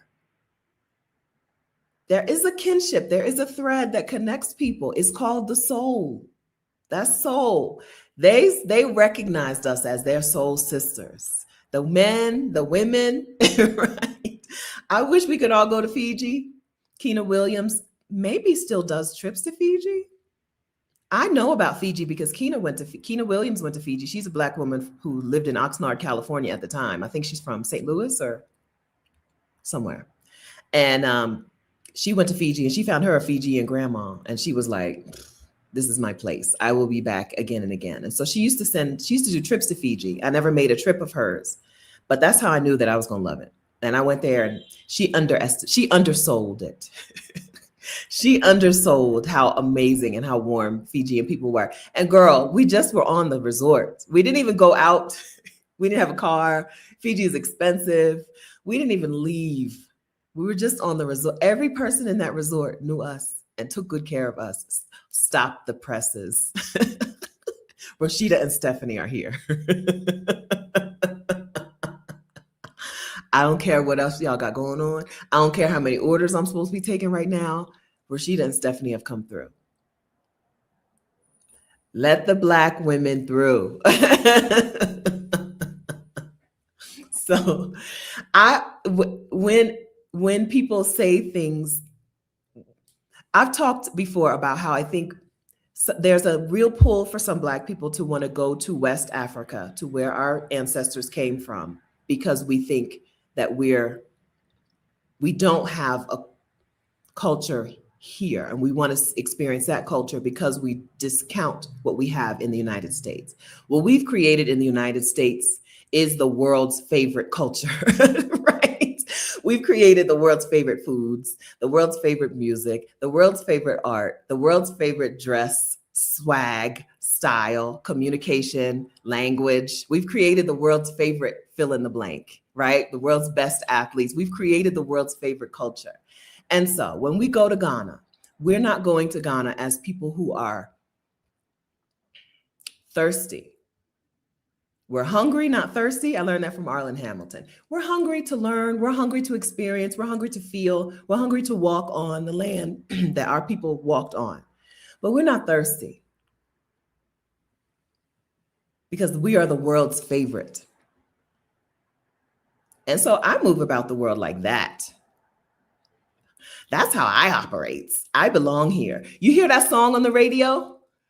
That song you're playing over the loudspeaker in this restaurant in Bali? You know who made that?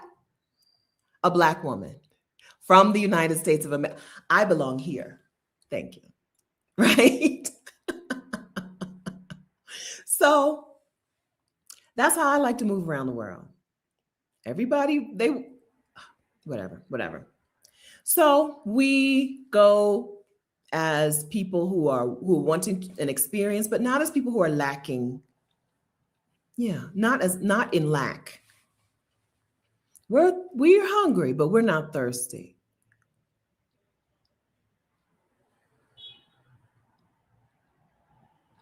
Hey, Amelia, how are you? Good, I'm glad. Okay, good. Amelia, this is Amelia. This is my Amelia, right? West Indian Amelia. Amelia went to the first meetup in Mexico, and girl, she never left. She's the Amelia's the one who brings me. This is Amelia, my Amelia, right? Who brings me the vanilla extract from the Caribbean. Okay, and it is a way that people see us. Not everyone. It's not the way that everyone sees you when you go to other places in the world, but there are people who do see that when you go other places in the world as Black women, especially as a group of Black women. That's what they see, right? They see Black women the best people, right? Yeah, I got that from Arlen Hamilton, and she used it in a different manner, but she talked about it in terms of networking. But I'm gonna use it in this way, in terms of going to West Africa. Your DNA test probably will tell you Cameroon, Ghana, Benin and Togo, Nigeria, Senegal, Cote d'Ivoire, the Gambia, right? When we go to West Africa, there is something that we want to see and experience and learn. But I hope it's not when it's out of lack, when it's out of because I'm so lacking in that, you're going to be disappointed. Instead, I'm Black and I'm proud. When you understand that your culture is rich too, the culture that we created, all those people from Angola and Cameroon and Nigeria and Ghana, and some of these countries didn't even exist, right? Or weren't, the borders were different, and Togo and Benin, and right when we got together in the United States of America, what we created, and in Jamaica and in Haiti and in right when we got together, what we created is the world's favorite thing. Right? The world's favorite music. What we create, the world's favorite food, the world's favorite language or vernacular, right? What we created, all of us from all of those places together, power. That's powerful. It's why they want to strip us of our rights, because we have the ability to do some powerful shit because we've already done it. Right? We created our own culture and we built a nation. And they are very afraid of us. Yeah. And so we can contribute to other places. I'm excited to contribute in my way into Colombia. I'm excited to learn from Colombia. I'm excited to give to Colombia. That's why I have the art thing on my calendar. I have the art festival. I found an art festival, a film festival. I need to find a book festival. And I'm excited to give that to some people who aren't going to sick the police dogs on me or the fire hose on me or ice on me or tear gas my van or right. I'm excited to share with people who are more deserving, with some people who have some souls, who still have that thread that connects us. I think we can do that. I think we can let America go. Let it go. LIG, let it go. And we can give and serve and be in community and receive in a more deserving place with more deserving people. That's what I would say to Deja Does It if I ever get a chance to have a convo with her. I'm usually not in the business of convincing people, but I want to convince her because she would really love her life if she went somewhere else. If she didn't have to make videos about the most recent ICE rollouts, if she didn't have to make videos on how to resist, if she didn't have to if she could just be roller skating, I want that for her. I don't know her, but I want that for her, right?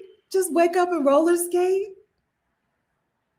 do your hair, do whatever. She seems to like her, her hair is cute. I like her hair, right? That's what I want for her. And then be in community with people who reciprocate.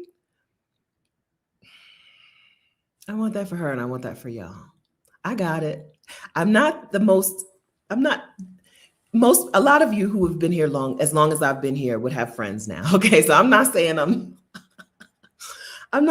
on time, but I do have that. I do have it, and I want you to have it.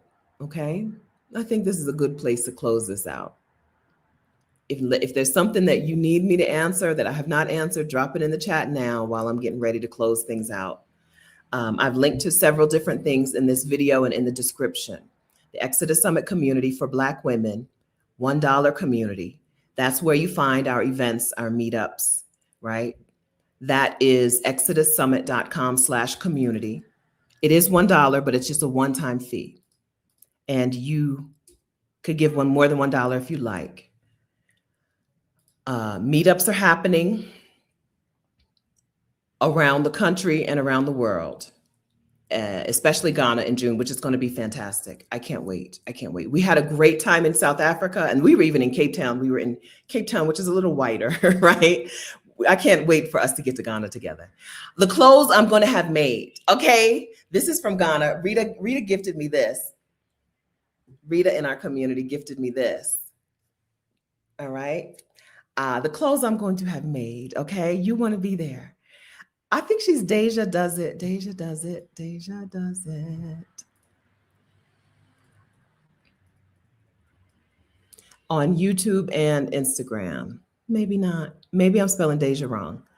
Let's go. D-A-S-I-A, I believe. D-A-S-I-A.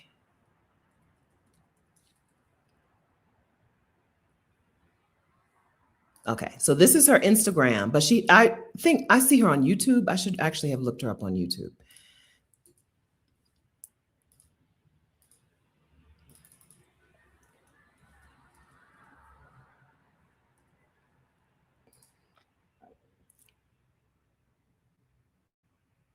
The first video that pops up for me, the M&M-sized hole in white America. She's a serious person, but she's also a fun person. And I would like her to have come to a place where she could be the fun her and leave the seriousness. I guess serious people are always serious. I don't know. I just wanted to come here and roller skate, go to the flower lady and buy flowers and have a good time. Exodus ASAP is where you go if you want to work on, I should have told you about this earlier. I'm sorry, y'all. If you want to work on your own peace out protocol, if you want to get your move abroad plan together and you want coaching from me, from Rashida, from the Exodus Summit team, and you want accountability partners, and you want the actual peace out protocol, you actually want the steps to move abroad so that you can make your plan for you and not have to copy somebody else's and have it all, it's not working, then this is how you join the Exodus ASAP community. It's exodusasap.com. It's a membership. It is $247 a month. Okay, some women join the ASAP membership for 1 month and then they leave. Some women stay for 6 months. In 1 year, 54 Black women from the Exodus ASAP membership got residency in another country. 21 of them moved to another country. ASAP has only existed for 1 year and 9 different countries. February is scouting trip month. So we talked about where and finding a place. And if you want to figure out how to do a scouting trip, whether it's in person or a virtual scouting trip, then join us in the Exodus ASAP membership for the month of February. We've just finished out the Get Your Next 3 Clients challenge for January. January was Get Your Next 3 Clients in ASAP. We focused on that.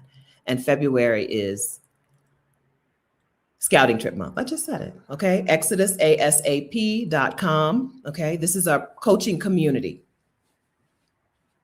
I believe Katrina's got the kimono. Katrina's in the United States. So the kimono saw Southeast Asia. With me, the kimono saw Fiji, right? And then the kimono saw Southeast Asia, South Africa. So it's still with Katrina. Now she's in the United States, but I don't even know what state. I really don't know where she is. Honestly, I don't know where she is. Katrina be going. You can verify. If you can't verify we verify that you're a Black woman when you try to join the ASAP membership. One of the easiest ways is show us your Facebook page. If you can't do that, you can use LinkedIn, I believe. And if you can't do that, go email hello@exodussummit.com and Francis will help you. Okay? Because we didn't set these things up to stop you. We just set it up to make sure that it's only Black women. So if you're having problems, Ms. CC 1212, email Francis at hello@exodussummit.com and ask her, she'll help you. Okay, let her know you don't have Facebook and you want to get into the community, then she'll help you. Benita, we're gonna find out together. So as I said, Rita, there are a handful of Black women who are either in Ghana right now or who go to Ghana often inside of our community. I said a handful, but it's more than that. It's quite a few. So we're gonna get some good recommendations going in the community once we get our dates together. Okay, so in the Exodus Summit community, once we get our dates together at exodussummit.com/community, first thing I'm gonna do would be like Rita. Rita Nyam, who I talked to here recently, she speaks softly. Rita and Nyam spent a lot of time in Ghana.